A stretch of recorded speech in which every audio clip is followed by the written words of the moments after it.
What is going on, everyone? My name is Benjamin Nowak, and this is the Smallmouth Experience, video number 5 in my 14 Days of Quarantine series.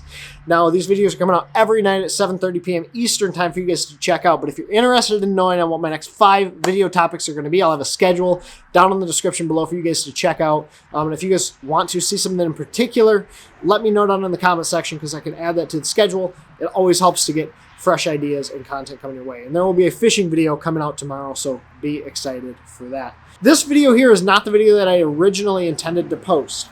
The one that I had scheduled was called Why I Still Watch Professional Bass Fishing, and as I filmed that, as I edited it, I realized it wasn't something that I was super passionate about or genuinely excited about, so I ripped that down, and we're filming this here about a trip that I'm going to be taking tomorrow. And this is going to be my first 5 baits that I'm throwing in 2020. Now, I've been out to the hot ponds, I've caught some fish, but you can literally throw anything in there and catch fish. So it's not really like skill when you can toss something in there and just get bit. But this is a brand new area that I've never fished before. It's on that list for my whiteboard of one of the 3 areas that I want to fish in 2020 and break down. It's got a bunch of different habitat, shallow, rocky areas, deep shoals, just a bunch of different things that I can do, but it's very clear, and it's an area that I'm super excited to fish this season. So let's take a look. Keep in mind, it's deep, clear. There's a lot of variety when you're looking at my first 5 baits that I'm going to be throwing. And bait number 1 is something that is also on that goals list, and it is a Wobble Head. Now, I do have some experience with Wobble Head. I've caught some fish on a Wobble Head before, but I want to get a lot better at fishing it. And the reason that this is going to be the first bait that I pick up is because it is something that I can cover water with. I can cast it out, reel it along, and cover a lot of water. But it also is very good at transmitting the bottom composition. Because it is a larger head or heavier bait, it'll stay on the bottom a little better. I'll know if it's rock to sand transition. I'll know if it's gravel. It really transmits what the bottom is to me to help me kind of break down the body of water a lot faster. I mean, Dirds always makes the joke that there is no better graph than these hands, and in some cases that's true. So fishing a bottom bait that I can reel along quickly, cover water with, and really transmits what that bottom composition is going to be really key, especially in a brand new body of water that I've never even seen before. So this is a 3/4 ounce Wobble Head swim bait. It is a Mustad fast hatch hook, and then this is a Hayabusa 959 heavy duty worm hook. I'm going with a heavy duty hook because one thing that I noticed was in the other Wobble Heads that I was fishing, the hook was actually flexing when I set the hook and it was causing fish to come off.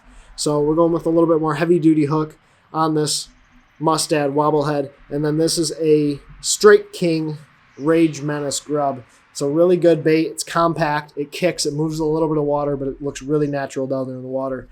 Fishing it on 17-pound test fluorocarbon, a Lew's Tournament Pro G reel, and a Tempo Fork 736, which is a 7'3", 6-power heavy rod. We're going to throw this around, see if we can get bit on that. It's one of those things that I'm excited to throw because I can really set the hook on them, not really have to worry too much about it, especially once they bite that big hook. It's a single hook. I can try and get them in the boat. But if that doesn't work, then something I've preached a ton about lately is fishing a lipless crankbait. A lipless crankbait, again, is a moving bait, but you can also fish it slowly along the bottom, catch a bunch of fish with. This is a Duo Realis Vibration 68 G-Fix. So this is the G-Fix model, which means it weighs 3/4 of an ounce in this really small 68 millimeter profile with a very narrow body shape. That narrow body shape is going to let me do a bunch of different things with this bait, but because it is so compact and heavy and really narrow, I can fish it like a blade or I can reel it back to the boat, again, covering a lot of water.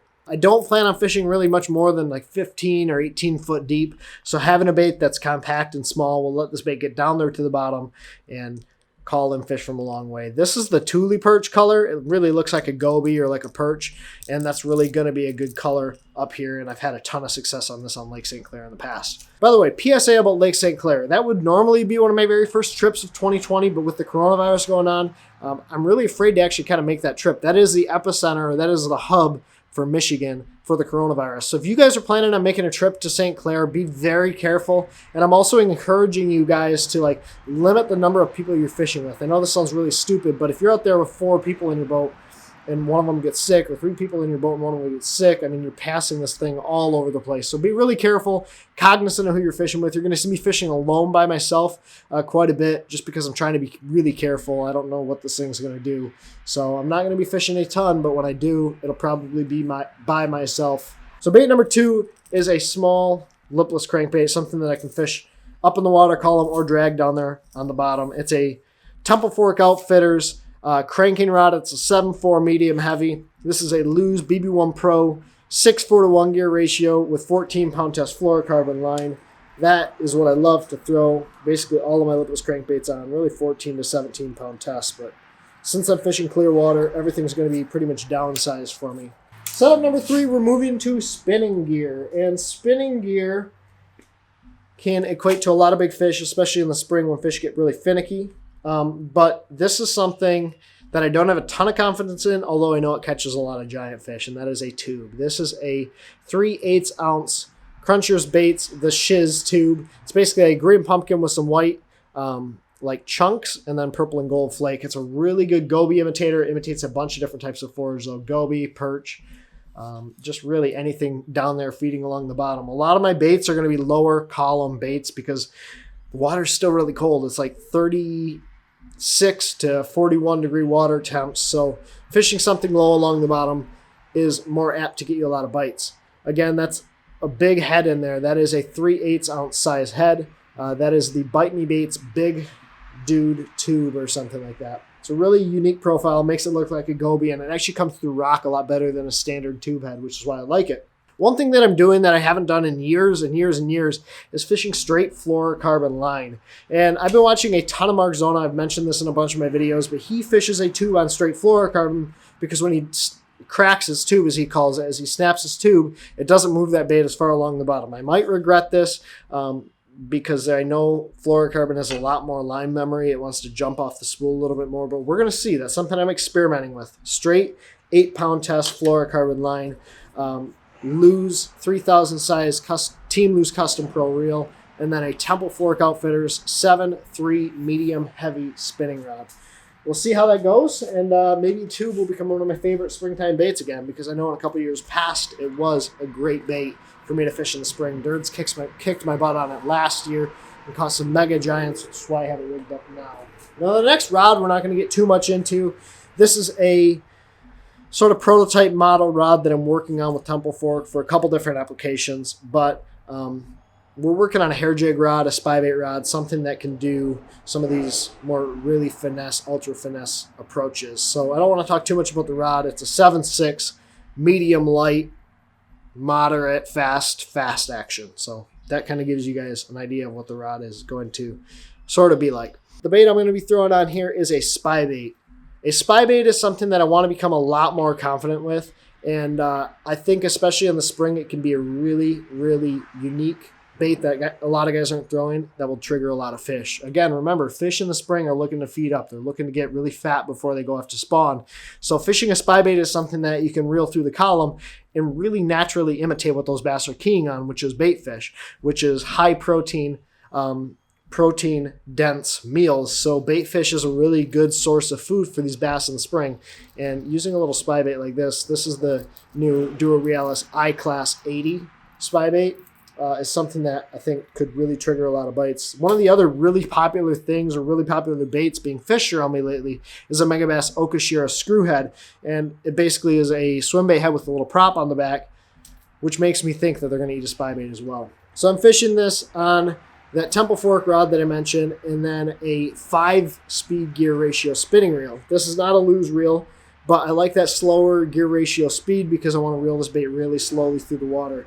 And then it's 10-pound test braid to 5-pound test fluorocarbon line. You really want that light line. You want to give this bait the best opportunity to have the most natural action. And as I mentioned in yesterday's video, you don't want to fish too big a line in front of the spybait. Bigger line will impact the way that the props spin.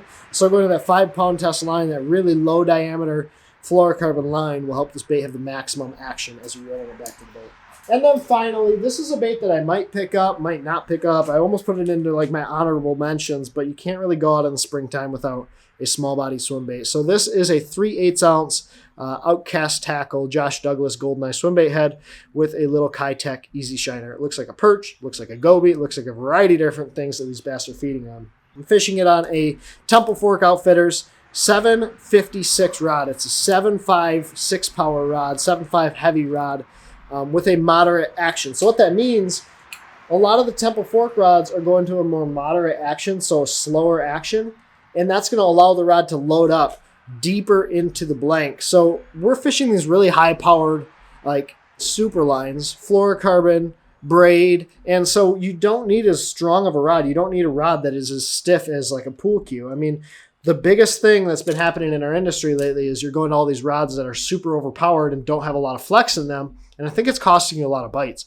And so one thing I want to make the switch to, or I'm getting used to for this season, is these more moderate action rods, the rods that bend a little bit deeper into the blank that will help keep some of those fish pinned. Then this is a Team Lose Custom Pro 15-pound test fluorocarbon line on that combo right there. So those are my 5 baits that I'm going to be fishing with tomorrow to try and break down a brand new body of water. Super curious to see what you guys would pick for an ultra clear body of water that has a variety of different types of cover and structure. So just let me know in the comment section below. Again, this is my video number 5 of this quarantine series. If there's something you guys want to see, let me know down there. I'll try to get to it in these 14 days, but if not, we'll get to it in the future. Anyways, thank you guys for watching. If you're not already, please hit that subscribe button down below. If you have any questions or comments, I'll be down there responding to those. And as always, take care, Ted Lines. God bless. Pursue your passion and stay safe.